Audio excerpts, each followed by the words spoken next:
போக்குவரத்து நெரிசலை குறைக்கும் வகையில் சென்னை அருகே குன்றத்தூரில் இன்று முதல் ஒரு வழிப்பாதை அமல்படுத்தப்பட்டுள்ளது. விவரங்களோடு இணைகிறார் செய்தியாளர் சோமசுந்தரம். சோமசுந்தரம், இந்த போக்குவரத்தில் என்னென்ன மாற்றங்கள் எல்லாம் செய்யப்பட்டிருக்கிறது? விவரங்கள். மோனிஷா, குன்றத்தூர் பகுதியில் போக்குவரத்து நெரிசலை குறைக்க அந்த பகுதியில் பல்வேறு பாதைகள் ஒரு வழி பாதையாக மாற்றப்பட்டு இன்று முதல் அமலுக்கு வந்துள்ளது. குறிப்பாக சென்னை அடுத்த குன்றத்தூரில் இருந்து தினந்தோறும் தாம்பரம், பல்லாவரம், சென்னை, அதே போன்று ஸ்ரீபெரும்புதூர், காஞ்சிபுரம் உள்ளிட்ட பல்வேறு பகுதிகளை இணைக்கும் முக்கிய பகுதியாக இந்த குன்றத்தூர் பகுதி விளங்கி வருகிறது.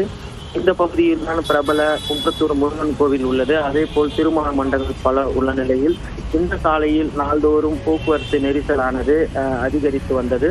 இந்த நிலையில் கடும் போக்குவரத்து நெரிசலை குறைக்கும் வகையில் தாம்பரம் மாநகர போக்குவரத்து போலீசார் சார்பில் குன்றத்தூர் பகுதியை ஒரு வழி பாதையாக மாற்றி உத்தரவிட்டுள்ளனர். குறிப்பாக பூந்தமல்லியில் இருந்து வரக்கூடிய வாகனங்கள் குன்றத்தூர் நாகாத்தம்மன் கோவில் வழியாக சென்று பல்லாவரம் செல்லும் வாகனங்கள் இடதுபுறமும், அதே போல் குன்றத்தூர் செல்லக்கூடிய வாகனங்கள் வலதுபுறம் திரும்ப வேண்டும் எனவும், பல்லாவரத்தில் இருந்து பூந்தமல்லி, போரூர் செல்லக்கூடிய வாகனங்கள் வலதுபுறமாக செல்லவும், அதே போல் கனரக வாகனங்கள் இடதுபுறம் திரும்பி பஜார் சாலை வழியாக, அதாவது கொல்லச்சேரி 4 சாலை சந்திப்பு வழியாக செல்லவும் ஏற்பாடுகள் செய்யப்பட்டுள்ளது.